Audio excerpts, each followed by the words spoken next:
World Conspiracy Theories. We are now on part 3, tier 6, starting off with the Eye of Africa. So the Eye of Africa, also known as the Richat structure, or just the Eye of the Sahara, is a roughly 30-mile wide geological formation that kind of looks like a giant eye. Officially, the scientific opinion is that this was thought to be formed possibly from tectonic activity or volcanic activity, which people will use this excuse to say, no, there's no way that Atlantis could have existed there, but I think a civilization could have also existed there, but also it'd be formed naturally, personally. So that's the point of this one. A lot of people claim that the Eye of the Sahara, or the Eye of Africa, is the lost city of Atlantis, as it resembles how Atlantis was described by Plato. So Atlantis was described as an empire made up of 10 kingdoms. This empire was said to have a lost city called Atlantis that was the capital. It was said to be made up of concentric circles, 2 of water and 3 of land. And as you can see, the Richat structure, it appears to be exactly that. It even has a ton of salt deposits in the center of where the water would be, which, where does salt come from? What's really interesting that I learned recently is that Plato learned the story of Atlantis because it was passed down through generations from a guy named Solon who actually learned about it in Egypt, which is a lot closer to where this structure would have been. Anyways, a lot of people nowadays hate the idea of Atlantis being real, but I need this. Please, let me have this one. The moon is artificial. This is a fun one. A few reasons why people think the moon is an artificial object is because, for one, a lot of people think that the moon is millions of years older than Earth. Also, Earth is the only planet in our solar system that has a moon that is roughly 1/4 its size. So it's way larger than all the other moons compared to their planets. But the third thing, what I find is most strange, is that the moon perfectly covers the sun during a solar eclipse. Do you ever think about that? Like, why does the moon perfectly cover the sun? The odds would be astronomical for this to occur naturally. Anyways, people also point to how there's a lot of seismic activity on the moon where they experience earthquakes or moonquakes, and how the moon shakes much longer than the Earth does, even being quoted as ringing like a bell during these moonquakes by Professor Clive Neal, who does geological sciences at the University of Notre Dame. Now, most people will say that this happens because the moon is so dry, but some people literally think it's hollow by the way it reacts to these moonquakes. So the overall conspiracy theory here is that some people think the moon is either hollow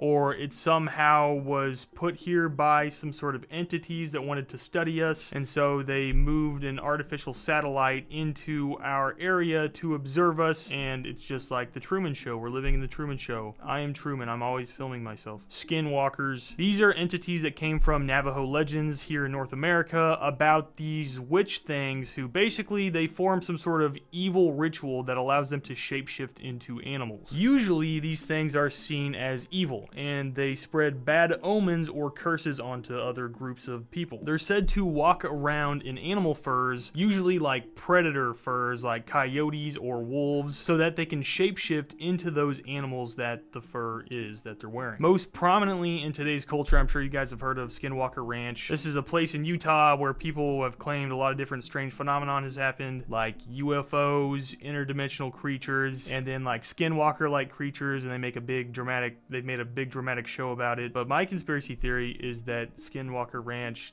did it for the money. Moving on to the 7th tier. First up, we have Ancient Aliens. Ancient Aliens is the idea that things from the past were either built by or greatly influenced by literal extraterrestrial beings, or that there used to be aliens on Earth, or maybe they still are. So maybe things like pyramids or Stonehenge was made by aliens, or that like the giant picture things that are in the desert that you can only see from the sky, what are they called, the Nazca lines, were created for aliens to see because they were flying across the planet and they're like, we gotta build those for the aliens, and then they did it. Or maybe like the story of the Anunnaki, these creatures that enslaved humanity and gave them technology, was actually a story about aliens from another planet hidden in our solar system that wanted gold, so we mined it for them, and then they gave the Sumerians super advanced knowledge, and that's why they had advanced systems back in the day. Obviously, most notoriously, there's an Ancient Aliens show on the History Channel that everybody knows about.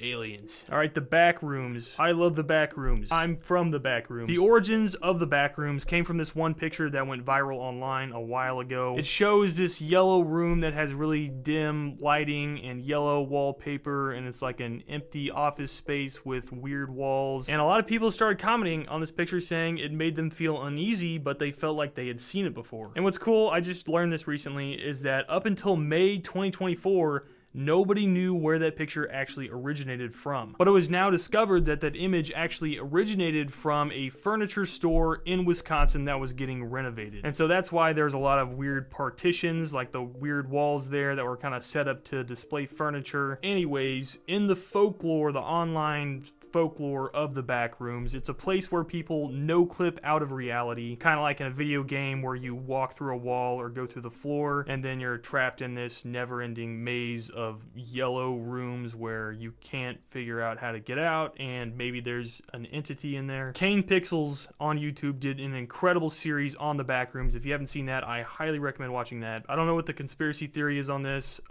Maybe it's just the back rooms is real. Skyquakes. This is a really interesting one that I feel like a lot of people should know about. So skyquakes are this unexplained worldwide phenomenon where people in different parts of the world all hear a similar strange sound that seems to be coming from the sky. Usually it's described as a horn or like loud thunder while there's no clouds in the sky. They say that the sound might cause vibrations in the room that you're in, and the people that experience these skyquakes usually don't have an explanation for what is causing them, but normally when they're heard, multiple people in different areas hear the same thing and report the same thing. Explanations for what skyquakes actually are range from being like jets breaking the sound barrier to meteors burning up in the atmosphere, or even like massive underwater caves collapsing underneath the ocean. But some people think that it's literally earthquakes that cause these really weird, strange sounds to be heard up in the sky, or seem like they're coming from the sky. But overall, we still have no idea what they are as of 2025. Sea peoples. So, sea peoples are a very strange group of people from history. It's a big, mysterious group of people that appeared out of nowhere, it seemed like, in the Mediterranean Sea. And they were really good at attacking coastlines. So good, actually, that Egypt was even scared of them when Egypt was nearing the end of its peak. The sea peoples were made up of different groups of tribes, such as the Lukka and the Weshesh tribe, whose origins are still unknown today. Basically, they were pirates that were really good at attacking, but then also, once they conquered a city or a village, they would get more people to help them attack and conquer. But yeah, they mainly attacked coastal cities and towns, and they attacked Egypt twice, and it was a big deal. Everybody was like, wow, they waged 2 campaigns, military campaigns on Egypt. That's unbelievable. How are they doing this and not being wiped out? But what's so cool is that the sea peoples were believed to be a major contribution to why the Bronze Age collapse happened. So that's really cool. Anyways, thank you guys for watching. We just finished tier 7 of 18 different tiers, so stick around if you want to hear more, and I appreciate you, and I hope TikTok doesn't get banned, but if it does, then please go to my YouTube channel. I really could use the support there, or you can follow me on Instagram. Thank you guys. I'll see you in the next one. Bye.